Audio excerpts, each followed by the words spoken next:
নমস্কার বন্ধুরা, easy cooking blog video থেকে আপনাদের স্বাগতম। চলুন, আজকে আমি রান্না করব নদীর ইলিশ মাছ ও আলু বেগুন দিয়ে তরকারি। চলুন শুরু করা যাক। আমি নিয়ে নিয়েছি 6-7 টুকরো ইলিশ মাছ। মাছগুলোকে দিয়ে দিলাম লবণ, দিয়ে দিলাম হলুদ গুঁড়ো। মাছগুলো এখন ভালোভাবে মেখে নেব। মাছ থেকে আবার একটু ডিমও বেরিয়েছে। এখন চুলায় কড়াই বসিয়ে দিয়েছি, কড়াইয়ে তেল দিয়ে দিয়েছি। তেলটা গরম হয়ে গিয়েছে। আমি এখন একে একে মাছগুলো তেলে দিয়ে দিলাম। মাছগুলো বেশি ভাজবো না, হালকা করে ভেজে নেব। মাছ ছোট হলেও স্বাদে নদীর মাছ বলে কথা। সাগরের ইলিশের চাইতে অনেক মজা হয় নদীর ইলিশগুলো। মাছগুলো এখন দুই পাশ উল্টিয়ে পাল্টিয়ে ভেজে নেব, ভেজে উঠিয়ে নেব। বন্ধুরা, আপনারা যদি আমার চ্যানেলে নতুন হয়ে থাকেন, বেল বাটন অন করে রাখবেন। বেল বাটন অন করে রাখলে আমার ভিডিওগুলো আপনার মোবাইলে পৌঁছে যাবে।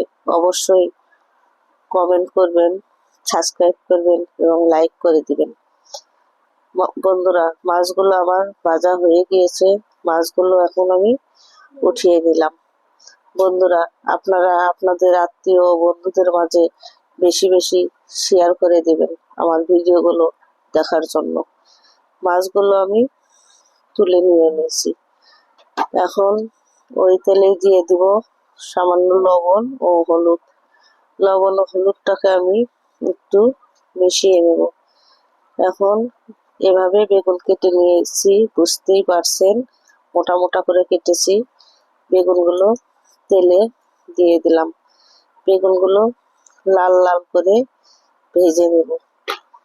বেগুনগুলো ভেজে নিলে একটু ভালো লাগে, এই জন্য বেগুনগুলো আমি লাল লাল করে ভেজে নিয়েছি।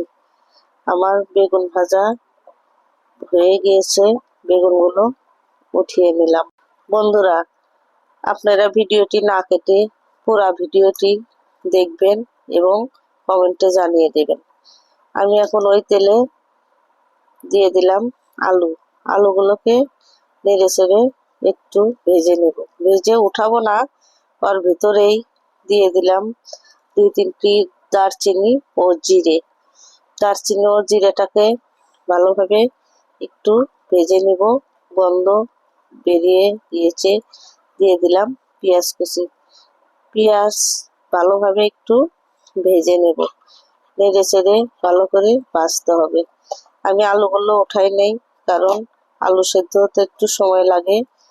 বেগুন তো আমি ভেজে নিয়েছি, এই জন্য আলুটার সাথে পেঁয়াজগুলো ভালোভাবে ভেজে নেব। দিয়ে দিলাম লবণ, দিয়ে দিলাম হলুদ গুঁড়ো, দিয়ে দিলাম ধনে গুঁড়ো, দিয়ে দিলাম দারচিনি ও জিরে গুঁড়ো, দিয়ে দিলাম 1/2 চামচ আদা বাটা, দিয়ে দিলাম কাঁচা মরিচ বাটা ও শুকনো মরিচ গুঁড়ো। এগুলোকে একটু ভালোভাবে ভেজে নেব, যাতে কাঁচা গন্ধটা না থাকে। এখন দিয়ে দিলাম সামান্য জল। জল দিয়ে নেড়ে চেড়ে আমি ঢেকে দেব। ঢাকনা দিয়ে ঢেকে দিলাম, ঢাকিয়ে ভালো করে কষিয়ে নেব। ঢাকনাটা তুলে নিলাম, আর একটু কষানো লাগবে। আবারও দিয়ে দিলাম ঢাকা। ঢাকা দিয়ে ফিরে আসলাম কিছুক্ষণ পর। আমার মশলা থেকে তেল ছেড়ে দিয়েছে, মশলাগুলো কষানো হয়ে গিয়েছে। এর ভিতর দিয়ে দিলাম ভেজে রাখা বেগুন। বেগুন দিয়ে একটু নেড়ে চেড়ে দিয়ে দেব পরিমাণ মতো জল। আমার আলু ও বেগুন সেদ্ধ হয়ে গিয়েছে, দিয়ে দিলাম পরিমাণ মতো জল। জল দিয়ে আবারও ঢাকা দিয়ে ফুটিয়ে নেব। ফিরে আসলাম কিছুক্ষণ পর। আমার তরকারিটা ফুটে উঠেছে। দিয়ে দেব মাছগুলো। মাছগুলো আমি দিয়ে দিলাম।